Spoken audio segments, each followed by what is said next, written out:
Here we are on beautiful Jones Street. You saw Ted Jones. Welcome to the Ted Jones World Podcast, guys. How's it going? Good to see you. You may notice that I'm in a little bit of a different environment. Shout out my pops for allowing me to be in his office this particular episode. He was like, Ted, we got such a good setup. Why don't you just go to the office? Here I am in the conference room. And I don't know. I got to be honest. I don't know how I'm feeling it, but we got a nice couch here. This is more of like a casting couch. You millennials and Gen Z people, and even if you're Gen, I don't know what the Gen below that is. Gen X, you guys know what I'm talking about when I'm talking about casting couch. But hopefully, this has not been a casting couch previously. It's the new year, 2025. I imagine a lot of you guys listening, watching, you guys have a new resolution. You guys got things that you want to do in 2025. I do too. Tomorrow, as I'm recording this, it is Monday. Tomorrow, I'm going to be in Miami. And as you guys are listening to this, it is Thursday. So I will have been in Miami. A little midweek trip. I'm going to be going down there for 4 nights. So I'm spending Tuesday, Wednesday, Thursday, Friday down in Miami. But if you guys are listening to this, I'm probably, tonight is the last night that I'm going to do shows. I imagine that tomorrow night, it's going to be Friday. I probably won't do shows. I'll take a night off. And the thing is, like, being a New York City comic, it's nice to reach out to either New York comics who are from Florida, and I reach out and I'm like, where are the best places to do shows? So I've got 6 shows lined up over the course of 3 days, which will be great. Slightly stressed about how I'm going to be able to get through to each shows, but I looked and each of them are like 20 minutes away from each other. So do a spot, go to the next one, this one, that one, yada, yada, whatever. On New Year's Eve, though, I did end up doing 2 shows. I did one at 8 p.m. and then I did the ball drop show at 10:30 at the Comedy Shop, and that was great. And I feel like for the most part, when I'm on stage and my job is to entertain, I feel like I do a good job just trying to bring people's energy up. I'm like, guys, let's go. We've got the new year coming up. Did the countdown. It was fresh. And this year, 2025, I look to continue to grow. You know what I mean? I would like that more people to listen to the podcast. As you guys are listening to this or watching, I obviously appreciate you guys, but tell a friend, tell a loved one, tell a family member, I guess if that's a loved one, whatever, about the Ted Jones World Podcast, because, we have a good time in here, have guests on most of the time, and then some of the time it's just me, whatever we got to talk about, whatever that may be, man. But in this particular office, this is like a real estate office, so there are just maps everywhere and pictures of real estate things going on. For those of you who don't know, I did work in real estate for 6.5 freaking years. And to mix it up, I was staying at my father's apartment for 2 weeks. I was just like in the throes of kind of feeling like everything was a little bit mundane and I wanted to change it up a little bit. So I did stay at my dad's apartment for 2 weeks. So again, chat, you know what, Dad, very helpful. I appreciate you. But just because he listens to the podcast, he's going to be like, oh my God, you were talking about me. Yeah, I was. Yes, excellent. I appreciate it. But this year I'm looking to do similar amount of shows that I have been doing around like the past 6 or 7 months. We've been doing anywhere from like 10 to sometimes 15 shows a week. That's like straight up comedy shows, not even including open mics. So sometimes it does feel like a lot. And I think I'll start to get tired after like the 3rd show in a night. So it's usually like around, like 40 minutes of stand-up comedy. I'm like, all right, I'm ready to slowly wrap it up. And I think stand-up comedy, it starts before you go on stage, right? So if you guys think about the actual time on stage, it's not as much as it'll probably be under an hour, but just getting ready for the stand-up show, sitting around and like thinking about what you're going to do, then going on stage, and then after the cool down and then you go back on stage, it can be a lot in particular. But anyway, whatever, to transfer to thinking about my Miami trip. I am excited to go down to Miami. The last time I was down there was in March, and any particular time that I do get to go down to Miami, it's a nice little change of pace. But if you've listened to the podcast before and you've heard me talk about going anywhere besides New York, I do kind of just get homesick and missing New York. I don't know what that is. because there's so many of you guys who listen and so many people that I know that move away from their hometown and they're gone for like 9 months or a year and they're like, yeah, I don't miss it. But maybe it's because your hometown isn't as fun as a place like New York, you know, I hate to say it, but I just feel like the energy in New York City gets me going, right? Like I wake up and I go get coffee, even though my mom would be upset to hear that I'm spending money on coffee. I just feel like it gets me up for the day. I could make coffee in my apartment. One, I need to figure out how to make coffee. You know, I need to do that first. But then also on top of that, I just feel like it wakes me up a little bit. The 20 minutes that I spend at a coffee shop, I'll do a little bit of writing, whether it's journaling or joke writing. I'll do that for 20 minutes. Then I'll go about and, you know, go to the gym or go on a run or start editing, shooting, filming, whatever it is. Shooting and filming, same thing. But I feel like it changes the pace of the morning. It gets me moving around a little bit, which I enjoy. You know, like obviously, yes, it makes sense for a lot of people. Maybe it would make sense for me just to make coffee at home just because it's quick. I get it done out of the way. But I like having those things to do in the morning, you know, like it mixes things up. Like it's funny because since at this current moment I'm single, I don't really have somebody in the morning that I talk to besides the people at my coffee shop. Isn't that funny? Like the first person I talk to, one is probably myself. I probably do a good amount of self-talking. And then as you guys are listening to this, watching, you know that I'm talking to myself right now, but I'm talking to the camera. I'm talking to you. Yes, you listening and watching, but in the morning, I'll talk to myself. I'm the first person I talk to. And then the first other human that I talk to is likely the person at the coffee shop. You know, I wonder, I mean, if you don't have a significant other, the first person you probably talk to is the person that, like, maybe if you have a doorman at your house or apartment, or yes, that person, local person at the coffee shop. And also, so staying at my dad's apartment for 2 weeks, I realized that your doorman or doorwoman, door person, yes, Ted, it's 2025. Door person knows so much about you. Bro, like when I was staying at my dad's house, I'd walk out of the apartment at whatever it is between like 9 and 10 for the first time. I'd come back 20 minutes later. So I see that doorman first thing in the morning and then on the way back. And then if I left the apartment in the afternoon, like, oh, have a good day. Like, oh, what are you wearing? This and that. Like, so much freaking information. While it's nice to have a doorman and they keep you, they keep things in line in your life. Door people, the door person, they know so much about you. It could potentially be scary. Think about it. They know every single one of your moves. They know what time you're coming home at night. They know what time you're leaving in the morning. They could even guess like how long you're sleeping for, right? If you get home at like 12 in the afternoon, You get home at 12 in the morning. You know, they figured you probably, even if they did this math in your head, they're like, oh yeah, wait, Ted went to sleep between 12 and 1 a.m. And then he was up at 9 or 9:30 going to the gym. Okay, and then he's going out to get coffee. Like, bruh, they know more about your life than probably your parents, right? Just because they're there all the time. It's nice to have a doorman because they take your packages, but like, or keep your packages safe. But besides that, it's like, I'm sorry, I'm feeling a little phlegmy, a little gross. I know, my bad, but I had to move that microphone away. But they know so much about you, bro. And like in New York City, it's so valuable to have a doorman, right? It's also gets a little bit more expensive to have a doorman. If you think about it like that, you're paying a few extra $100 a month at least, or $100 or $200 a month at least to pay for that doorman, right? And then the washer and dryer in unit, that's something that's valuable. I can see that because instead of having a hamper or a laundry basket, you could just put that thing in the machine. And then when it's all full, you just ring that machine up. You know, you just put the little Tide Pod, instead of eating the Tide Pod, you put it in the laundry machine. You know what I'm saying? That's just something that's quick and easy. So so the 2 weeks out of my apartment, I learned that next apartment that I'm in, I would love to have a washer dryer. So hopefully we'll get to that point. And then the doorman thing, I don't know if I want to have a doorman. Is that weird?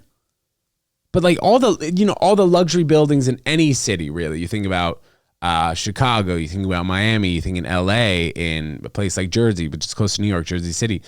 If you live in a luxury building with multiple apartments, you're going to have a doorman. You need somebody to kind of be the manager of the space, right? Which is a little bit weird. New York is probably, I don't know, you guys correct me if I'm wrong, the only city where you can live in a sort of a luxury building, maybe a townhouse, without a doorman, right? You don't really need somebody knowing every single one of your moves. That's the benefit to not having a doorman. I understand that the doorman makes your life a lot easier, but like having somebody knowing everything about you, I don't know. They keep you private, but then again, I'm so sorry. Those door people know a lot about you, right? You see what time Ted got in last night? Yeah, and then he was up this morning. He was with a different broad. I'm not saying that be with a different broad. I'm just saying, like, the door people talk. The door people talk to each other. So I don't know, but good little experience, good little staycation I had. I am looking forward to Miami just because it's snowing in New York today. And that's also something, like, anytime you're traveling between like January and February, you got to figure out your escape plan from wherever you are, because planes don't really fly in the snow, which I understand, like the runway could be icy, but I feel like we should have it figured out by now. We've got so many other things figured out, but like we should be able to land in the snow. Maybe, do they have heated runways?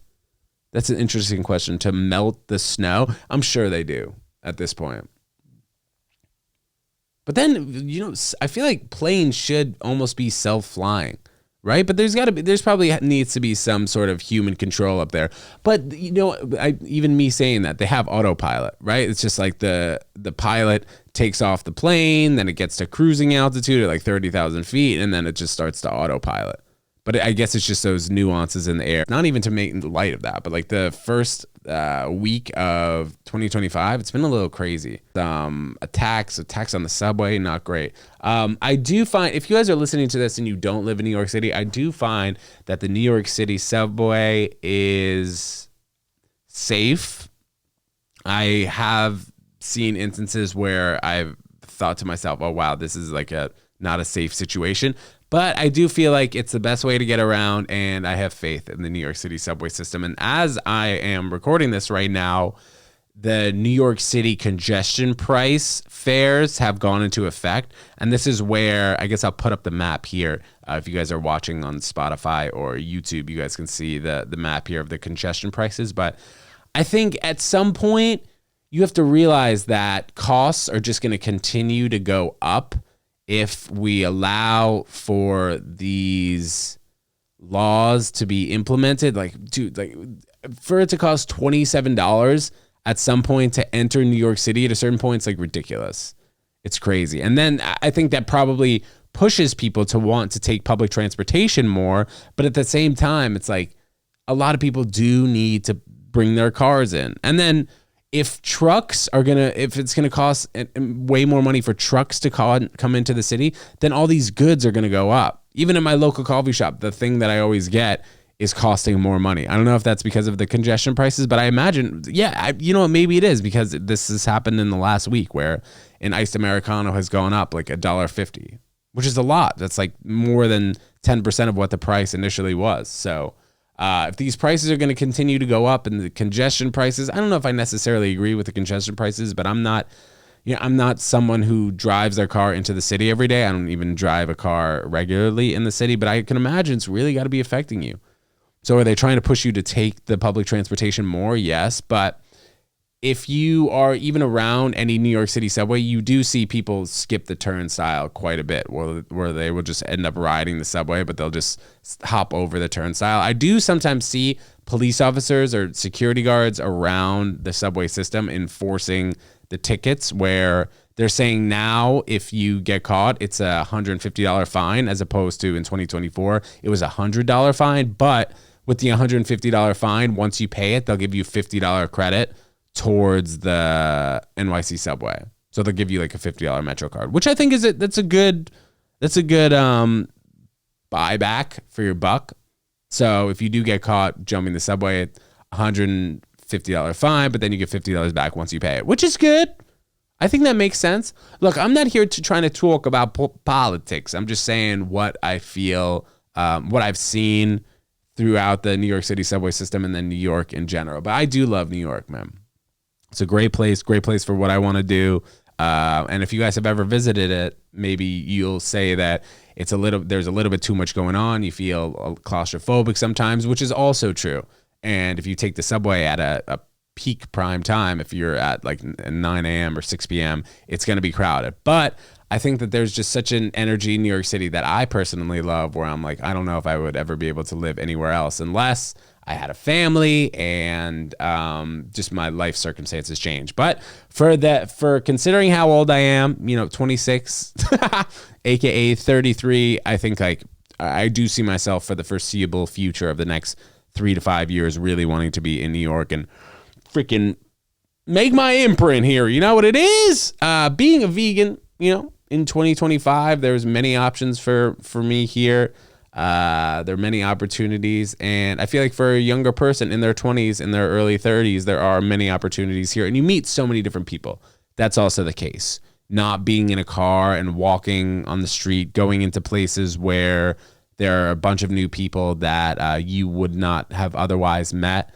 But like, I'm not saying I'm such a social butterfly. I will, for the most part, when I do this podcast or when I do stand-up or when I do other things that are related to Ted Jones' world, it's sometimes tough to separate doing things socially from doing things that are Ted Jones' world related, because they intertwine so much, right? Like, for example, the New Year's Eve show.